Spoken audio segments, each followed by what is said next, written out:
Have you ever looked at a big challenge, maybe designing a greener building or trying to innovate some new product, and you just wonder, what's the best way to solve this?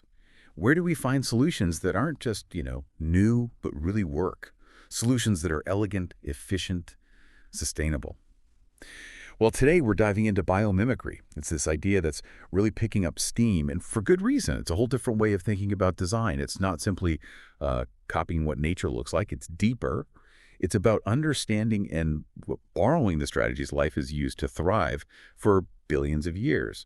We've got some fantastic sources lined up. They really unpack this from the basic ideas to some pretty amazing real-world examples and things like architecture, even visual arts. It's genuinely eye-opening stuff. It really is. And what's so fascinating, I think, is how it flips the script. Instead of just using nature, exploiting it, we start genuinely learning from it. It gives us this kind of blueprint almost for a future that's much more resilient. It's like realizing nature's been running the world's best R&D lab for, 4 billion years? That really hits home, yeah. Yeah. A blueprint refined over eons. And that resilience focus, it's exactly what we want to dig into for you today. So our mission here is to get a quick but solid understanding of biomimicry, uncover some maybe surprising facts, and see how nature might already have the keys to some of our trickiest design puzzles. Okay, let's get into it. So right at the heart of biomimicry, there are these core principles guiding the whole approach. It's definitely more than just surface-level imitation. First up, there's this idea of nature as model. This is where we look directly at nature's forms, its processes, maybe even whole ecosystems, and try to emulate them. Think about a bird's bone structure, how light yet strong it is. That can inspire a whole new engineering design, right? Exactly. And then you've got nature as measure. This one's absolutely key. It means we start using ecological standards, nature's own benchmarks, really to judge if our human designs are genuinely sustainable. The question becomes, are our solutions as efficient, as regenerative, as waste-free as nature systems are? Like, nature runs on zero waste, essentially. Everything cycles back, becomes a resource for something else. When we design that way, we have to think in closed loops. A product's end of life isn't the bin, it's the start of something new. Food or materials. Right, no waste. Which neatly brings us to the third one, nature as mentor. And this is that really profound shift, isn't it? Moving from just taking stuff from nature to actually engaging with it as well as the ultimate consultant. It's kind of an act of humility, I suppose. Realizing that nature's already elegantly solved so many problems we struggle with just through billions of years of trial and error natural selection. Precisely. And it's from that mentorship, from watching nature so closely, that groups like the Biomimicry Institute have distilled these even more practical guides. They call them life's principles.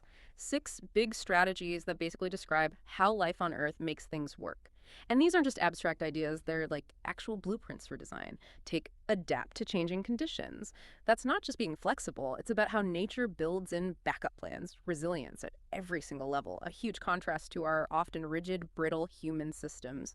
Or consider use life-friendly chemistry. Imagine making products that literally break down into harmless nutrients, not pollution, because they're made using non-toxic materials in closed loops, just like in any healthy ecosystem. Yeah, when you lay them out like that, you instantly see how they could lead to amazing real-world stuff. Architecture is a great example.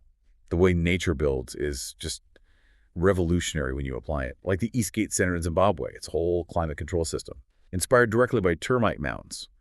How they keep cool. Termites keep their homes stable, temperature-wise, without any AC. And this building basically does the same thing, slashing energy use. Maybe next time someone complains about their energy bill, we just point them to a termite mound, yeah. Huh. It is pretty amazing, isn't it, how observing something seemingly simple leads to such clever engineering. And it goes beyond just temperature. Biomimicry shapes the actual form and structure of buildings, too. The Lotus Temple in Delhi, for instance. It's stunning, and its whole geometry, its look, comes straight from the lotus flower. And the Bird's Nest Stadium in Beijing, that iconic one, its complex crisscross structure is basically mimicking how birds weave in nests.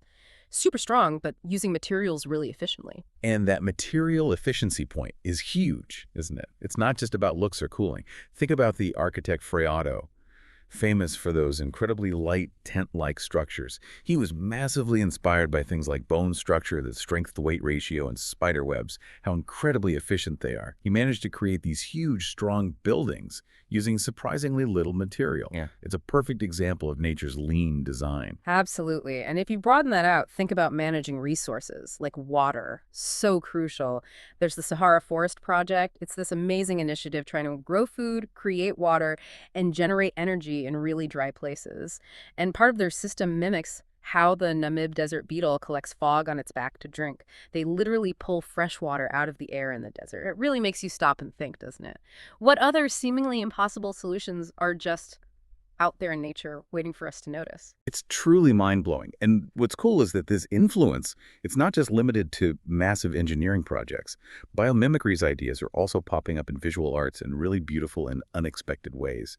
Artists are getting tons of inspiration from natural patterns, things like fractals, those complex repeating shapes you see in ferns or coastlines, and Fibonacci spirals too, the way pine cones or sunflowers grow. It reveals this sort of hidden mathematical elegance in nature. Yeah, beyond just the patterns, it's also about color and texture. Think about butterfly wings, that shimmering color. It's often not pigment, it's tiny structure scattering light, dazzling color with no dye involved. Or the lotus effect, how water just rolls off a lotus leaf, keeping it perfectly clean. These kinds of natural tricks are directly inspiring new materials and surfaces in art, but also in product design. Functional beauty, you could call it. And artists are even starting to use actual biomaterials, moving away from traditional paints and supplies, which can be pretty chemical heavy. We're talking about using things like algae or mycelium, the root network of fungi. You can actually grow it into solid biodegradable forms for sculptures, even textiles, and even things like silk proteins, creating this amazing eco-friendly art that really works with the environment. It's totally rethinking art materials. So yeah, we've kind of journeyed through how biomimicry works, right? Those core principles, nature as model, measure, and mentor. It really offers this powerful framework for doing things differently, for innovation. And we touched on those life's principles from the Biomimicry Institute: adapt to changing conditions, integrate development with growth, be locally attuned, use life-friendly chemistry, evolve to survive, and use materials efficiently, remembering they're not just nice ideas, they're practical strategies. Definitely. And just recalling those examples, they really stick with you, don't they? The Eastgate Center and its termite aircon, the Lotus Temple, the Bird's Nest Stadium borrowing natural forms, Frey Otto and his super efficient structures inspired by spider webs, even the Sahara Forest Project pulling water from the air like a beetle, and then all the artistic stuff, fractals, butterfly wing colors without pigment, using algae and fungi as materials. It's everywhere once you start looking. So okay, what's the bottom line here for you? What does all this mean? Well, ultimately, biomimicry isn't just some interesting scientific concept. It's really an invitation. It pushes us towards sustainability, definitely. Right. It sparks real creativity, thinking outside the usual boxes. It builds environmental awareness. And time after time, it seems to lead to designs that are just inherently more resilient, more adaptive, like nature itself. Which does raise a pretty big question, doesn't it? If nature's already figured out solutions to so many of our basic challenges, energy, water, material structure, Mm. then what are we missing out on by not paying closer attention? By not being a bit more humble, maybe? Exactly. And that kind of leads us to a final thought for you to maybe chew on or even explore a bit yourself. How could you start applying biomimicry, even in small ways?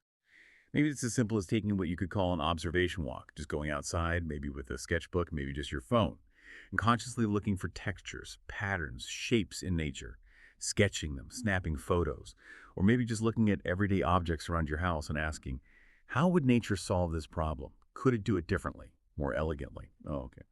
And for anyone who wants to go deeper, we'd absolutely recommend checking out sources like Janine Benyus's book, the one that really kicked things off, Biomimicry, Innovation Inspired by Nature, or just exploring the Biomimicry Institute's website. Tons of great resources there. The solutions, it seems, are genuinely all around us. We just need to learn how to look.